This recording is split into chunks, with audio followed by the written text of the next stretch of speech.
Hi friends, welcome to Bharathi home food. இன்றைக்கி சுவையான துவையல் ரெசிபி கருவேப்பிலை, கொத்தமல்லி, புதினாலாம் சேர்த்து எப்படி செய்கிறதுன்னு பார்க்கலாமா?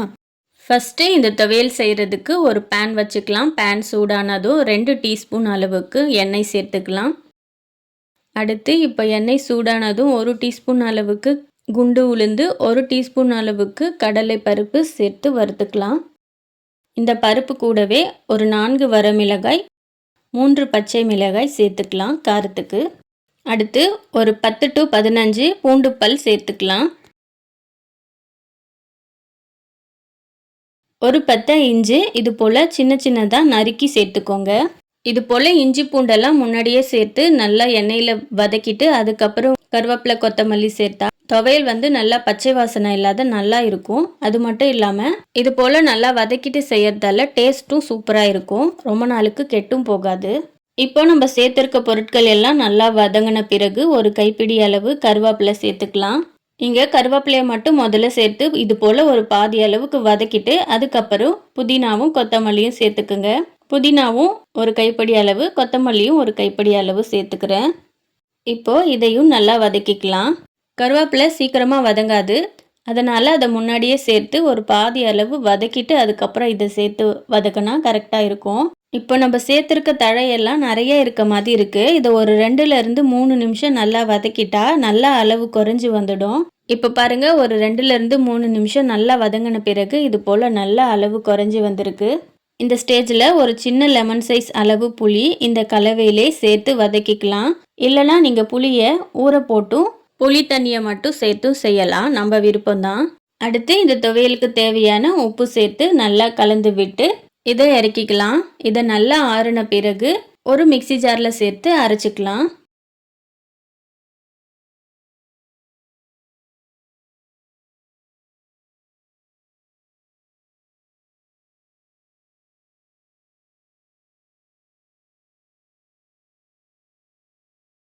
இப்போது இது முழுவதுமாக ஆறிடுச்சு. இதை ஒரு மிக்சி ஜாரில் சேர்த்து அரைச்சிட்டு வந்துடலாம். இது போல் நல்லா முழுவதுமாக ஆறின பிறகு கொஞ்சமாக தண்ணி சேர்த்து அரைச்சிக்கோங்க. அப்போ தான் மேலே தெறிக்காது. சூட்டோடு அரைச்சோம்னா மேலே தெறிக்கும். இப்போ பாருங்கள், நல்லா இந்த அளவுக்கு ஃபைன் பேஸ்ட்டாக அரைச்சிட்டு வந்துடலாம். இதை நீங்கள் வெறுமனே எண்ணெய் சேர்த்து கடுகு சேர்த்து தாளிச்சும் சாப்பிடலாம். ஆனால் இந்த மாதிரி செய்யும்போது ரொம்ப நாள் வச்சு சாப்பிட முடியாது. அதனால நான் இப்போ செய்கிற மெத்தடில் ட்ரை பண்ணி பாருங்கள், ரொம்ப நாள் வச்சு சாப்பிடலாம். இதுக்கு ஒரு 4 டேபிள் ஸ்பூன் எண்ணெய் சேர்த்துக்கிறேன். எண்ணெய் நிறைய சேர்த்தா தான் இந்த துவையல் நல்லா இருக்கும். கூட ஒரு 1/2 டீஸ்பூன் அளவுக்கு கடுகு, ஒரு 1/4 டீஸ்பூன் அளவுக்கு பெருங்காயத்தூள் சேர்த்து நம்ம அரைச்ச இந்த விழுதுகளை இதில் சேர்த்து வதக்கிக்கலாம்.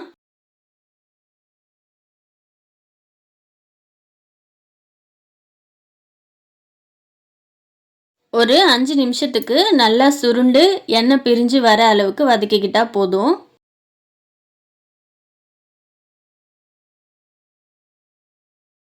இப்போ பாருங்கள், நல்லா எண்ணெய் பிரிஞ்சு வந்திருக்கு.